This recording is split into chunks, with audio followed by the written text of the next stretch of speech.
Hello and welcome. I'm Annette Reeder from the Biblical Nutritionist.com, and today it's all about pears because it is pear season at my house, and so my granddaughter and I are going to help you make a pear custard bar.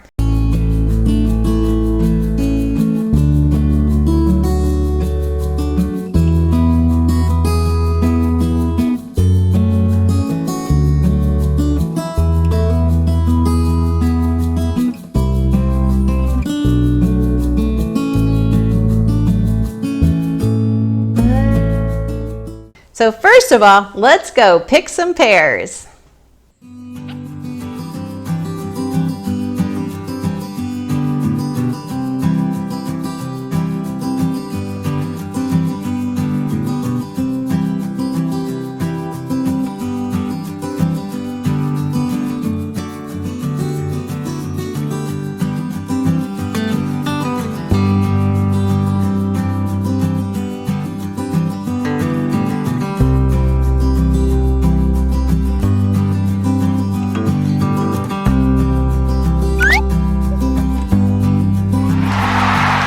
Our recipe is the pear custard bar recipe. I'm actually cooking out of the Simply and Seasoned cookbook. I'll put a link to this down below.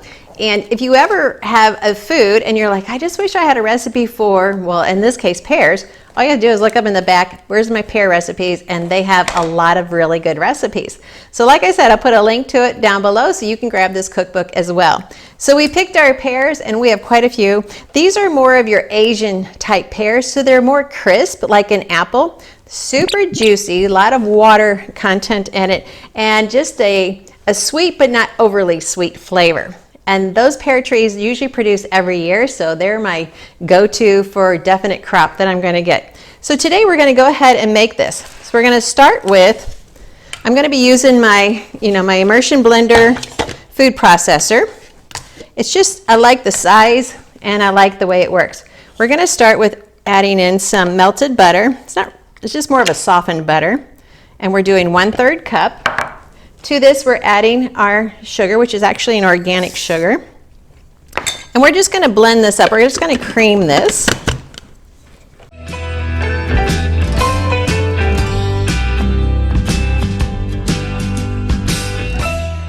Perfect. So we have that creamed. You can see that is just nicely done.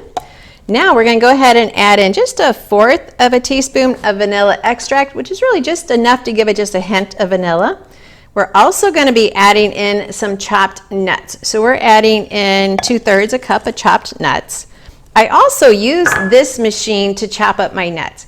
It's actually less expensive to buy the whole nuts versus the already chopped nuts.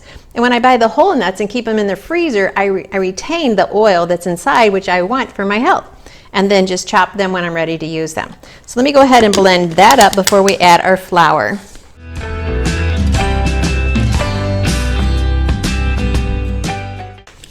That didn't get totally blended, so let me use my spatula and kind of mix it up just a little bit.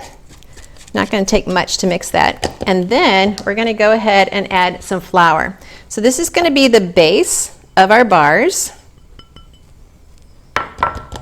This is going to be delicious, and sometimes you just need a good recipe, something new, something fresh. And since we have a lot of pears coming in right now, we need a lot of pear recipes. Let me see if I can get this twisted on. There we go.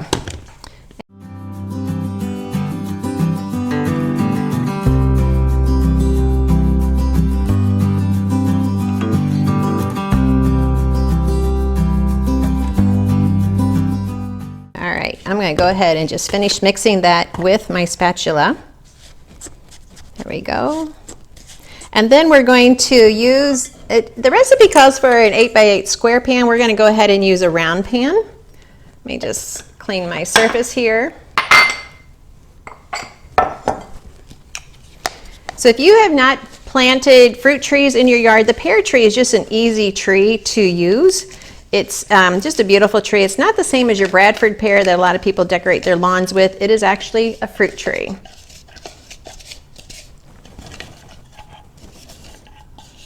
When I was younger, I always thought those Bradford pear trees that we were putting in our yards was supposed to bear fruit. Well, they are non-bearing fruit trees. All right, so I'm just going to pat this down and maybe even up the sides a little bit because I think our pan is just a little bit smaller than the 8x8. And then we're going to bake this at 350 for 20 minutes and get us a nice crust, and then we're going to let that cool. And in the meantime, we're going to make our filling, which has some cream cheese. You know you always have a good recipe when your base is cream cheese. Of course, you could use yogurt, but we're going to use some organic cream cheese. All right, that is ready to go in the oven. And so, Stella, you want to come and take this and put this in the oven? We already have it preheated and ready to go. So we're going to go ahead and use our immersion blender mixer again. I didn't wash it because why do extra dishes when I'm just going to be adding in some other good ingredients. I'm going to start with 8 ounces of cream cheese. I could have easily have used 1 cup of yogurt, and that would have made a delicious bar as well. But we're going to use our cream cheese. It's a little bit softened already. To that, we're going to add 1 egg.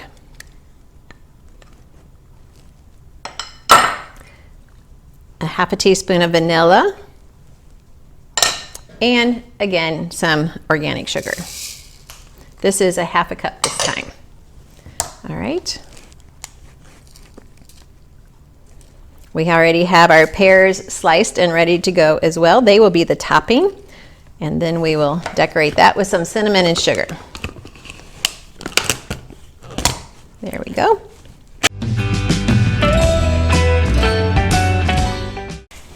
You can see why I love this machine, because I used it to chop my nuts, I used it to make the crust, and now I have my filling ready to go. This is going to be delicious. All right, so now all we need is our crust, and we'll put it all together and then bake it again. Our crust is already dry, so we're going to go ahead and add our filling on top. And it is going to have a cheesecake flavor to it. And I don't think anyone in my family is going to complain about that.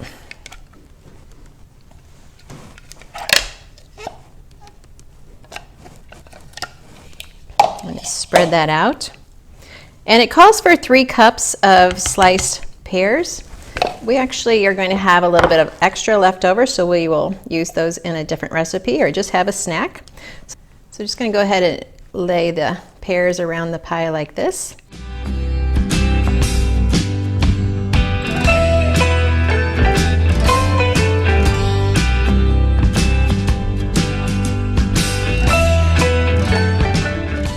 So there we have that. We're then going to top it with some cinnamon and sugar topping. And now we are ready to put that in the oven, bake it at 350 for 25 to 30 minutes, and then we will let you see how it turns out.